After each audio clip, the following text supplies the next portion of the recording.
first of all, I would like to state if you hear some storming sounds from outside, then please ignore that because it's raining very heavily. So now yeah, let's start with problem C, okay, of round 639. Although the round was unrated, but still the problems were nice. So the problem name is Hilbert's Hotel. So as usual, first of all, we will check what the problem says, and after that we will move on to the approach and then solution. Approach is very easy, and yeah. So it is stating that it's we have a hotel basically, and it has infinite number of rooms, okay. Okay, and in these rooms we have integers. It may be 0, minus, positive, any, okay. And in one room one integer is placed, okay. Now what we have to do is that a person will do shuffling, and he will do on the basis that if the position is k, okay, so he will shuffle it from the, a position the position k to position k plus ARR of A mod n, okay.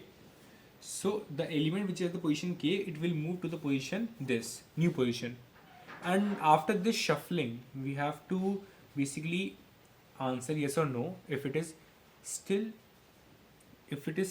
okay to place one integer at one location only, which means that we have to place one integer at one location only after shuffling also. If it is true that it is possible to place it, then my answer will be yes. And as you can see that AI will be from minus 10 power 9 to 10 power 9. Okay, so I guess you guys can see that. Yeah, you can see. So let's have examples. First example, when we have n equal to 1 and which is 14, so it will shift from, as it is index 0, so 0 plus ARR of 0 mod 1, which is 0 plus ARR of 0, which is 0 plus 14, which is 14. So it will move from location 0 to location 14. It is actually saying this thing. Now let's have another example. Basically n is equals to 2, 1 and minus 1. So 1 will move from 1 plus ARR of 1 mod 2, which is 1 plus, sorry, location is 0, ARR of 0 mod 2, 0 plus ARR of 0 mod 2, 0 mod 2 is 0, 0, 0 plus ARR of 0 is 1, which is 1. So it is at the location 1, I equal to 0, I equal to 1. It will move to the location where? It will move to location 1. So it is here, so it will move here. What will happen to minus 1? Let's check it. It is at the index 1 plus ARR of minus 1 mod 2, which is 1 plus ARR of minus 1 mod 2 is 1. So it is 1 plus ARR of 1 is minus 1. So it is equal to 0. So it will move from location this to location this. Okay. So as you can see that, see, initially it is at 14. Initially it is at location 0. Now it moved to location 14. Okay. So it is vacant. Now it is filled. Same will happen to its previous one and to its last one also. Okay, so no worries. Everyone will go shifted by 14. So no worries. And so the answer is yes. Because after shifting also, what will happen? We will have every single integer in every one room. Here, as you can see, that for every integers here and here, the shuffling will happen like this. So again, after shuffling, as you can see that we will have in the one place. Let's have a bigger a hard example basically. So next is n equal to 4. Okay, so elements are 5, 5, 5 and 1. So location 0, location 1, location 2, location 3. So it will go from, as you can see, let me zoom. Yeah, so it will go, you can see guys, yeah, so it will go from location 0 to location 0 plus 5.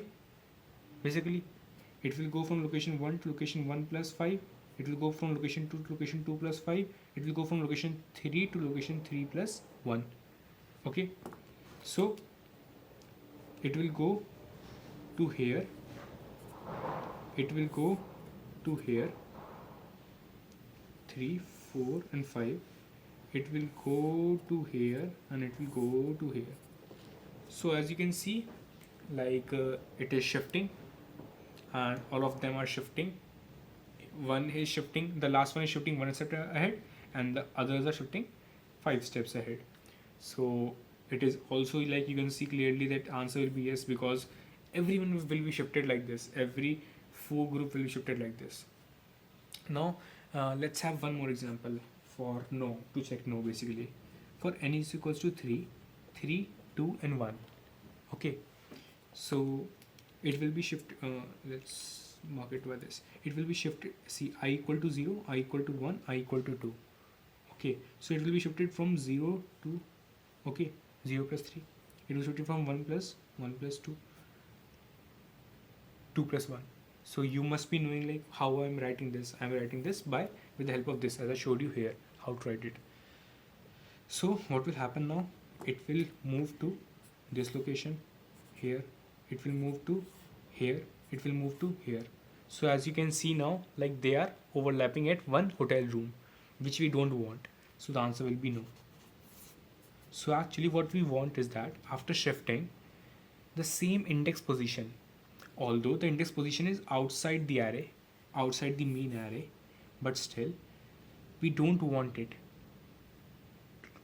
to be repeated. Okay, so now you will ask, Aryan, how to do this? So as I basically said, first of all, see, as you can see the array elements, it can be minus also.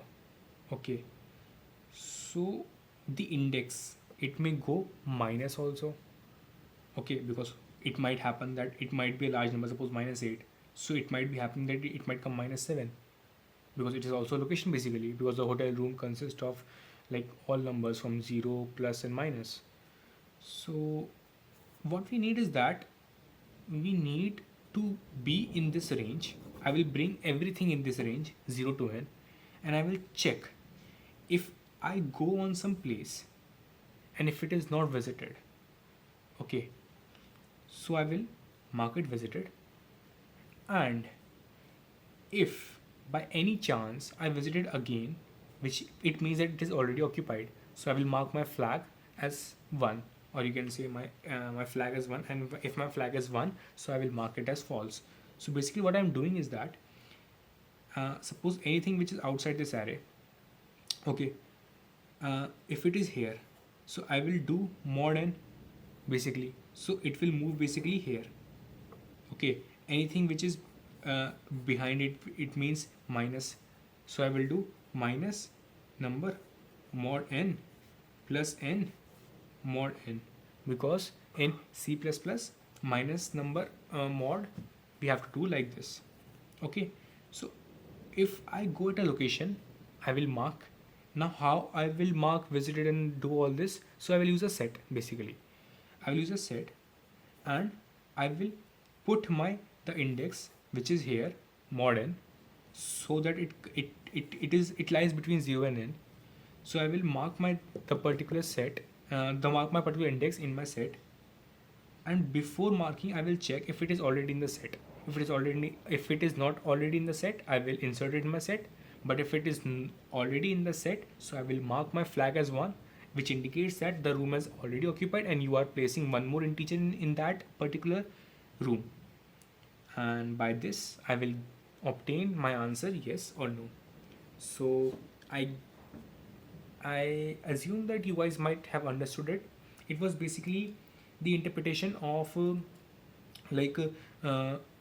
how you see the because see, it is the infinite array. So basically what you wanted is that you wanted to be in this range 0 to n, so that you can find the answer, and you just need to see that see, it will basically repeat. So the index which was here, it will basically go on to this location. So basically, as you can see, it is repeating, so we can do mod n and bring everything in this range 0 to n and check if it is preoccupied. So we mark a flag as 1 and move ahead. So now let's very quickly move on to the code and check what the code says. So as you can see here, first of all I had my t number of cases, then I had my n, okay, then as you can see I had my elements of the array, then I had my set. Initially I marked my flag as 0, which means answer will be, if flag is 0 then my answer will be yes. Then I iterated through my whole array. I opted for the next position. My next position is I plus v of I. As I showed you that it is basically I plus AR v of I mod n, but actually my I is between 0 and n, so mod n is not required. So I do my I plus v of I. Now what I do is that I will see, actually as I showed you that it can be minus also, okay. So for that I'm doing this whole thing. Next, mod n plus n mod n. As I showed you in the explanation also, for minus numbers you have to do like this. Now I will check if this index is in my set already. If it is not in my set, then no worries, I will insert it in my set and I will move my loop further. But if it is already in the set, which means it is not equal to s dot end, then it is already in the set. So I will mark my flag as 1 and I will break basically. And at last I will check that if my flag was 0 basically, so answer is yes, but else answer is no. So it was a good question, basically a math kind of question, not basically math but a good question, yeah. And although the round was unrated, but still problem B and C were good, and D, looking forward for D. So yeah, let's see you in the next video. Okay, bye. Tell me pretty lies, look me in the face, tell me that you love me, even if it's